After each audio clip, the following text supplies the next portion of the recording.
Chaque année, la République démocratique du Congo, je voulais parler de l'Église catholique, célèbre la fête d'Isidore Bakandia le 12 août de chaque année. Et Bakandia, nous savons ce qu'il a été dans notre République démocratique du Congo, modèle de pardon, mais aussi de la persévérance à travers les témoignages de foi. Aujourd'hui, nous voulons parler de Bakandia parce qu'il est patron des laïcs. Et dans cette émission d'aujourd'hui, nous recevons un laïc qui va parler de Bakandia sans beaucoup aller déjà en vitesse dans les fonds de ce que nous allons parler aujourd'hui. Je vais quand même lui demander de se présenter, question de découvrir qui est en face de vous. Bonjour. Bonjour ma soeur. Alors, bienvenue dans cette émission. Merci de l'accueil que vous me réservez. C'est un honneur en ma modeste personne et à travers moi, tous les laïcs de la République démocratique du Congo. Sûrement, il y a des gens qui reconnaissent qui vous êtes, il y a d'autres qui ne vous connaissent pas. Pouvez-vous vous présenter?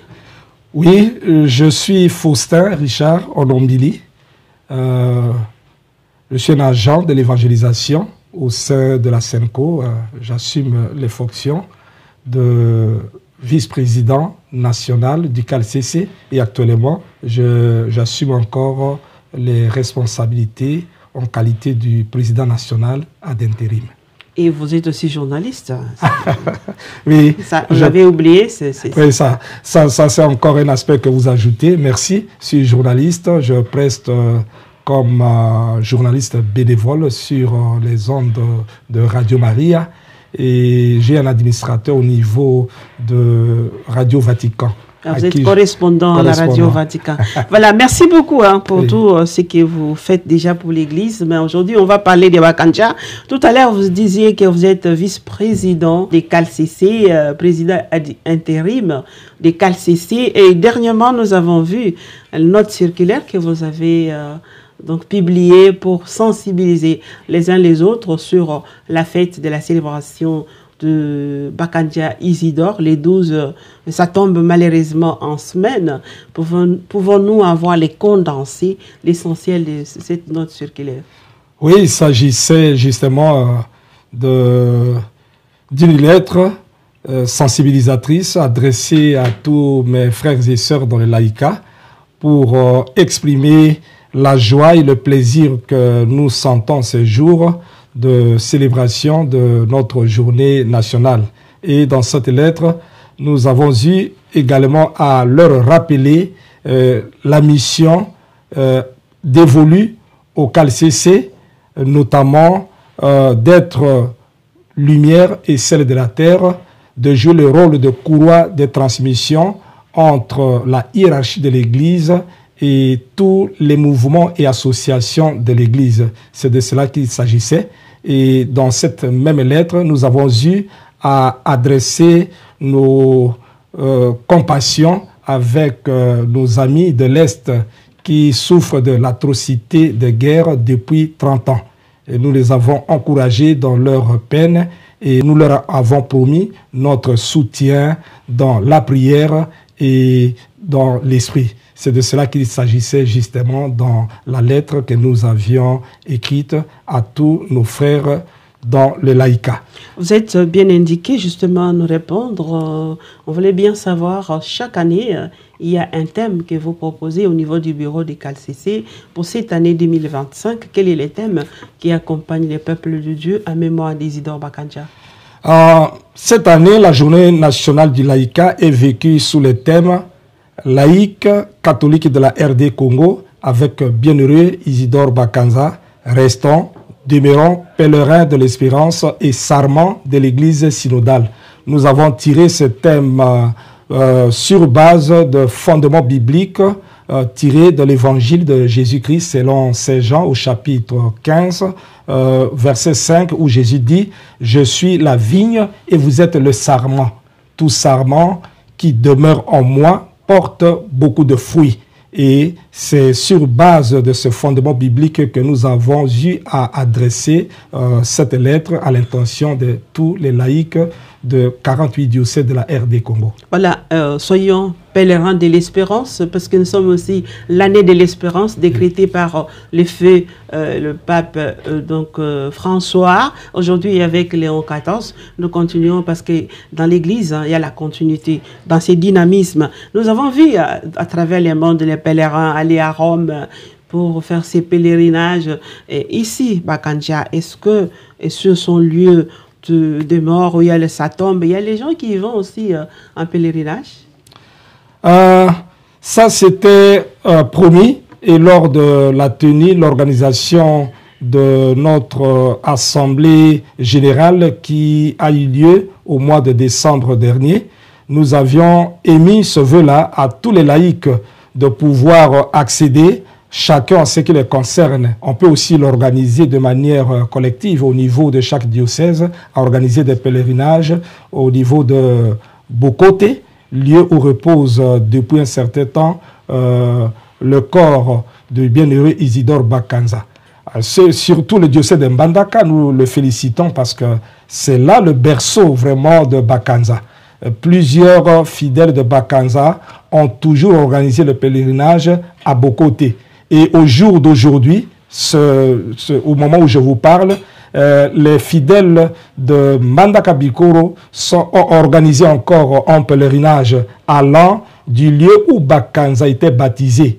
Et ce pèlerinage va poursuivre son petit bonhomme de chemin jusqu'au terminus prévu à la paroisse Saint-Pierre-Clavé de Bakanza, où il aura une grande messe qui va être célébrée par l'archevêque métropolitain de Mbandaka. C'est quand cette messe? La messe aura lieu aujourd'hui, mardi, à l'heure où je vous parle, pour clôturer la célébration de la neuvaine qui était organisée en amont au prélude de cette célébration. Voilà. Alors, Monsieur Faustin Bakanja, c'est vraiment un homme qui a témoigné de sa foi, qui a persévéré. Comment est-ce qu'il peut inspirer aujourd'hui les CALCC que vous êtes, parce que vous êtes aussi laïque, hein? Bakanza, c'est un modèle parfait de foi, un modèle parfait d'engagement dans l'apostolat. Il a été très courageux. Il nous donne aussi le modèle de courage, modèle de dévotion mariale. Il nous donne également l'exemple, il est modèle de pardon. Il n'a pas été un prêtre, lui, Bakanza, ni religieux comme vous l'êtes, mais un simple laïc, lui, Bakanza. Très fidèle alors à son rosaire et à sa vie chrétienne, même au prix de sa vie. Et on se joue au jour d'aujourd'hui, ces années-ci, son exemple de fidélité, d'engagement, de courage. Donc vous inspire, vous, il nous inspire. Comment vous pouvez l'appliquer dans votre vie quotidienne? Son exemple nous rappelle que laïcs, ceux qui m'écoutent partout ailleurs, quel que soit notre état de vie, nous avons chacun de nous un rôle à jouer, un rôle missionnaire à jouer dans l'Église et dans la société. Voilà. Donc, vous êtes ressortissant de l'Équateur, vous avez eu la possibilité de sillonner ici et là les lieux de Bakanja et ainsi de suite. Est-ce que la dévotion de Bakanja est plus développée à l'Équateur?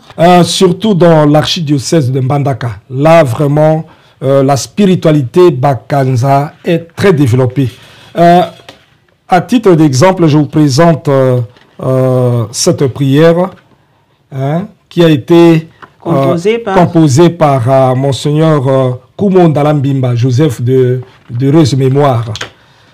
Dans toutes les églises paroissiales de Mbandaka, même dans les recoins, dans les communautés ecclésiales vivantes des bases, cette prière est récitée tous les jours à la fin de la messe, avant la bénédiction finale, pour demander la canonisation, pour demander les grâces du Seigneur par l'intercession du bienheureux Isidore Bakanza.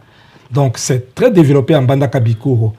Dans le diocèse de Lissala et de Bassankoussou, où je suis passé, il existe aussi un mouvement d'action catholique appelé Abiba, les amis du bienheureux Isidore Bakanza.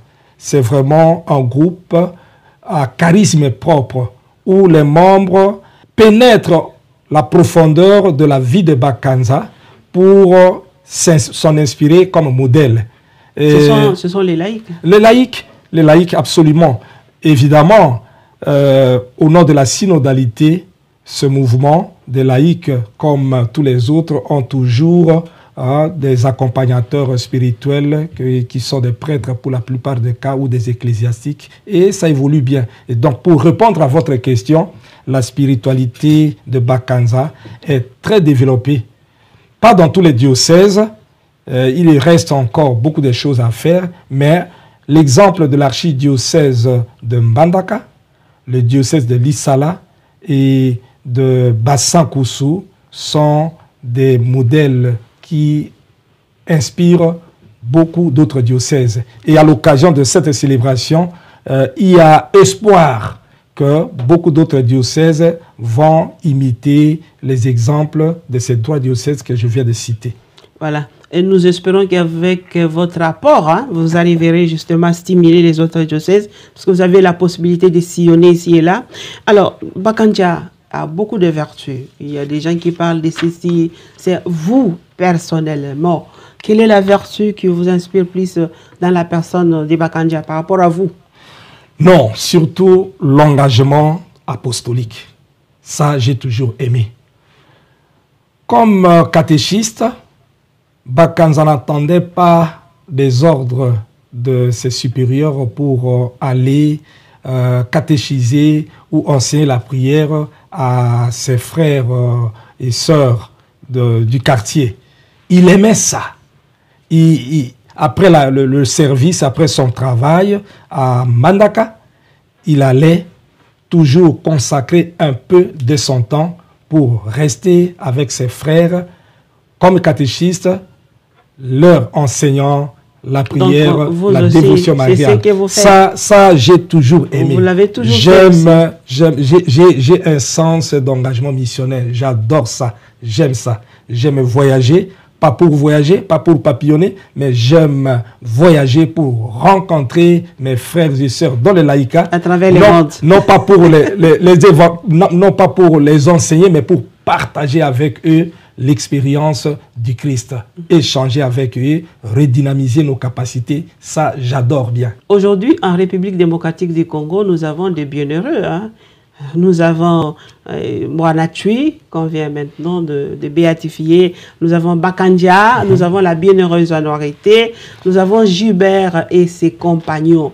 Nous en avons beaucoup, mais pourquoi les Congolais n'adoptent pas ces valeurs? Parce qu'aujourd'hui, on dirait que les antivaleurs sont devenues des valeurs. L'Église, comme mère et éducatrice, a toujours donné beaucoup d'opportunités pour la sanctification de ses fils et filles. Comme vous le savez bien, au sein de l'Église, il y a 3 catégories de fidèles. On trouve les prêtres, on trouve ensuite les consacrés, religieux ou religieuses, on trouve enfin les laïcs. Alors, l'Église a organisé les choses de telle sorte que chaque année, le 2 février, on célèbre la journée de consacrés. Et pour les prêtres, je pense, si je ne me trompe pas, chaque jeudi saint, c'est l'occasion aussi que l'Église offre aux prêtres, à toute l'équipe sacerdotale de s'unir autour du grand pasteur d'âme de l'Église, autour de l'évêque, pour commémorer, revivre encore leur sacerdoce. Et il en est de même aussi pour nous, les laïcs. L'Église nous offre l'opportunité, l'occasion de revivre notre spiritualité, notre engagement missionnaire chaque 12 août de l'année. Et nous sommes riches, nous laïcs. On ne va pas, on aura tort si on se méprisait ou si on se mettait en marge de l'Église. Parce que tous ces bienheureux que vous venez de citer là, Floribert Boanachui, Anouarit Nengapeta, la bienheureuse, et pour aujourd'hui, pour le cas de l'espèce Isidore Bakanza, tous sont des laïcs. Tous sont des laïcs. Sauf en minorité religieuse. Et le mal est que beaucoup de laïcs, nous ne sommes pas encore arrivés à approprier hein, la spiritualité. Mais la faute revient à qui? Ce n'est pas à vous de calcesser, puisque c'est votre responsabilité de former les autres. C'est le grand combat que nous sommes en train maintenant de mener pour montrer que le CALCC n'est pas un mouvement à côté d'autres mouvements au sein de l'Église, mais c'est une plateforme chapeautant tous les groupes et mouvements existants au sein de l'Église. Donc nous sommes là en train de travailler dur pour promouvoir cette synodalité qui unit dans une grande famille de l'Église, une grande famille de laïcs, tous les mouvements et associations. Et j'espère qu'avec la foi, avec le dynamisme missionnaire que les laïcs ont pour le moment, au fur et à mesure, avec la grâce de Dieu et l'accompagnement de nos pères spirituels, les choses vont devoir aller de l'avant. Voilà, la journée de 12 août, aujourd'hui donc, c'est la fête des Bakandja. Est-ce que vous avez un peu l'idée de ce qui va se passer pour cette journée? À ce stade-là, le bureau diocésain du laïcat a eu en amont à tenir des réunions avec tous les présidents provinciaux et diocésains. Et à la sortie de ces réunions, une lettre a été vulgarisée pour demander une échéance de l'organisation de ces activités. Je suis sûr, à l'heure où je vous parle, parce qu'il y a des rapports qui nous viennent de partout, qu'il y a eu des neuvaines de prière qui ont été organisées à la suite des sessions de formation et de redynamisation qui ont été organisées au niveau de chaque paroisse. Suivi de neuvaines de prière, et aujourd'hui, ça se clôture par des célébrations eucharistiques. Alors, cet agenda que nous avions, que le bureau avait lancé à l'intention de tous les diocèses, a donné l'occasion, la liberté, l'ouverture à chaque diocèse, de l'adapter en tenant compte de son agenda, ses réalités, son agenda pastoral. C'est ainsi que dans l'archidiocèse de Kinshasa, cette célébration qui se vit aujourd'hui sera organisée en date du 16, donc samedi prochain. Parce qu'à Kinshasa, jeudi, c'est un jour de la semaine, c'est pas facile. Nous ne sommes pas dans un pays laïque. Nous ne sommes pas dans un pays laïque. Alors, la célébration pour l'archidiocèse de Kinshasa va être organisée samedi le 16. Dans d'autres diocèses encore, par exemple dans l'archidiocèse de Kisangani, ça va être organisé au mois de novembre. Parce que ils ont renvoyé ça à une date un peu ultérieure pour que on puisse atteindre un grand nombre de publics qui pourra participer à ces activités.